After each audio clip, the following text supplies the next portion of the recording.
اعوذ باللہ من الشیطان اللعین الرجیم بسم اللہ الرحمن الرحیم الحمد لأہلہ والصلاة علی اہلہا اما بعد ماہ شعبان المعظم ماہ مبارک رمضان سے پہلے تربیت سازی کا مہینہ، دعا، تلاوت قرآن، توبہ اور استغفار، اور ماہ مبارک رمضان سے پہلے صیام کی تربیت کا مہینہ، روزوں کی تربیت کا مہینہ۔ اس مہینے میں جیسے کہ ہم بیان کر رہے ہیں کہ ہر دن زوال کے وقت مخصوص درود کی تلاوت، اور وہ درود امام سجاد علیہ السلام سے روایت شدہ، اس کے ایک جملے کی تلاوت آج کے درس میں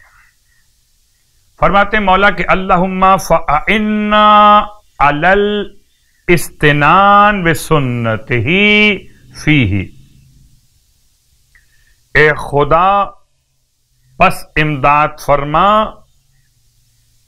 اعانت فرما، مدد فرما کہ میں اس مبارک مہینے میں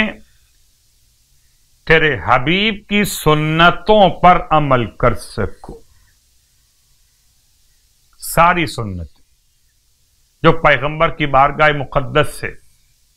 ہم سب کے لیے عنایت ہوئیں، اور ماہ شعبان کی آج کی رات کی نماز یعنی کہ 17ویں شب کی نماز، 18ویں شب کی نماز اشتباہاً لفظ استعمال ہوا، ہم کل پڑھ چکے 17ویں شب کی نماز، آج پڑھیں گے 18ویں شب کی نماز۔ تو ماہ شعبان کی 18ویں شب کی نماز 10 رکعت نماز،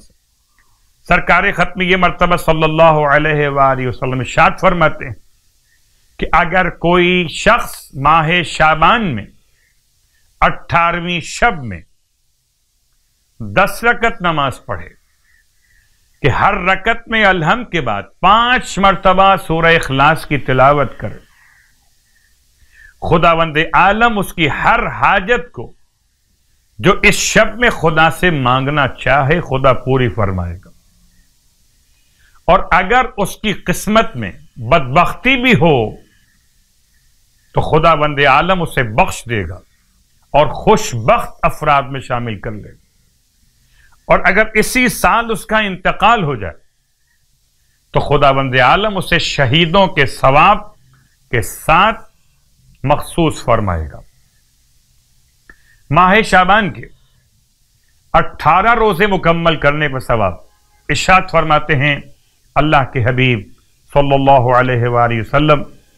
کہ جو شخص ماہ شعبان کے 18 روزے مکمل کر لے تو جنت کے تمام دروازے اس پر کھول دیے جائیں گے۔ پروردگار ہم سب کو ماہ شعبان کے صیام اور قیام کی توفیق عطا فرمائے، معرفت کے ساتھ، الہی آمین۔